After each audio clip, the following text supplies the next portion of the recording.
Updated the 29th of September 2017, 1700 AEST. I have always been struck by this image of Tony Abbott. It was the first day of the last federal election campaign and he was standing in the early morning outside the Manly Ferry Wharf handing out one of his electoral flyers. Incredible really, a man who had been Prime Minister now, in all the humility of his role on the backbench, seeking re-election. Some may be more cynical, and, yes, politicians' motives are often rightfully questioned, but this spoke to me of sacrifice and duty and patriotism. Mr. Abbott was displaying a dedication to his country and a willingness to serve to promote and defend what he believes in to make this a better nation. I have seen that same patriotism this week in the United States as footballers there have dropped to one knee as a quiet act of defiance and protest during the playing of the national anthem. Predominantly black, they are marking the ongoing suffering of African Americans who are the most imprisoned and impoverished people in the land of the free.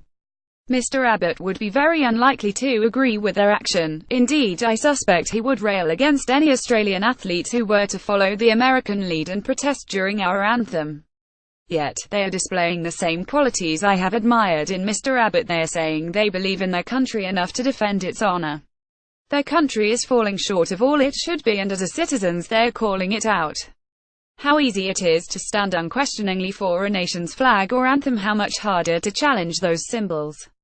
Is patriotism a virtue? As America has been seized by this debate about patriotism and nationhood, I have reflected on how we express our patriotism. I recall as a boy feeling conflicted reciting the school's oath to honor my God, serve my Queen, and salute the flag. I would return home to wear that flag. This nation had placed us an indigenous family dispossessed, impoverished and marginalized. For the First Peoples of Australia, like many black Americans, allegiance is fraught and problematic, framed by a history of exclusion and segregation. To protest, though, is to invite derision and ridicule. Patriotism can be, in the words of Oscar Wilde, the virtue of the vicious. It can be used as a weapon to silence or disqualify those we disagree with. How often have we heard the term un-Australian? But patriotism can be the very essence of civic morality. This is what philosopher Alistair MacIntyre spoke of when he posed the question, is patriotism a virtue? He asked how patriotism could exist where a nation systematically disowned its own true history or substituted a largely fictitious history. In such circumstances, MacIntyre wrote, patriotism would be, from any point of view, an irrational attitude. MacIntyre argued for a sense of moral duty. No institution, no practice, no loyalty, can be immune from being put into question, he said. MacIntyre would applaud what we are seeing in the United States. Others, though, are offended. Critics have accused the protesting athletes of dishonoring the service of those who have fought and died under that same anthem and flag. Protest is part of democracy, yet some veterans have said that they fought precisely for the democratic freedoms, the right to protest, that all Americans, the athletes included, should enjoy. Indeed, protest lies at the very heart of the American nation. It was the Boston Tea Party, a political action by the Sons of Liberty, that helped spark the American Revolution.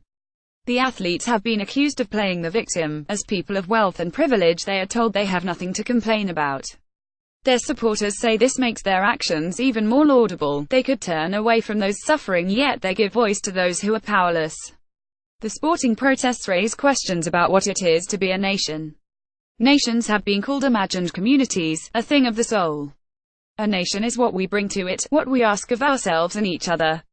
In MacIntyre's words, I can only be a moral agent because we are moral agents. Those who have taken a knee, believe they are expressing their public morality. Protest is essential to democracy. But nations are measured not just by their worst. Australia was founded on colonization and dispossession of indigenous people, yet Australian law today recognizes native title.